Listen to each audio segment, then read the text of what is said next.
আজকের এই রেসিপিটায় মাও কুপোকাত আমিও কুপোকাত। বলছি গল্পটা।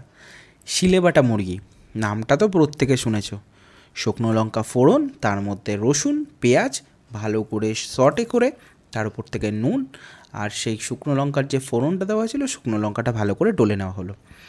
এবার পেঁয়াজ আর চিকেনগুলিকে ভালো করে কষাতে হবে উইথ আদা রসুনের পেস্ট, তার সঙ্গে হলুদ নুন সমস্ত কিছু দিয়ে ভালো করে নাড়িয়ে চাড়িয়ে কষিয়ে একদম চিকেন থেকে জলটা বের করে নিতে হবে।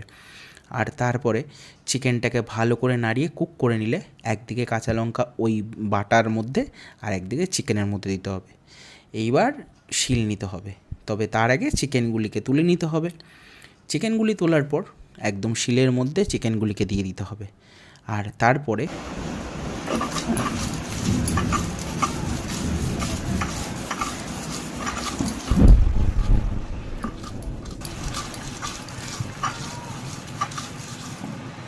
প্রথমে নোড়া দিয়ে ভালো করে পিষে নিয়ে তারপরে দিয়ে দিতে হবে ওই কাঁচা লঙ্কা পেঁয়াজ আর তার সঙ্গে শুকনো লঙ্কার ওই ভাজাটা।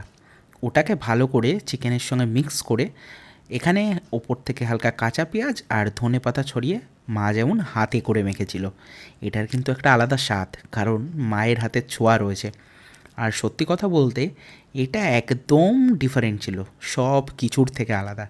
গরম গরম ভাতের সঙ্গে পাতে হালকা সর্ষের তেল নিয়ে ওই চিকেনগুলিকে দিয়ে তার উপর থেকে হালকা পাতিলেবু স্কুইজ করে যা লাগছিল খেতে, উফ, মনে হচ্ছিল এক থালা ভাত ওটা দিয়েই খাওয়া হয়ে যাবে।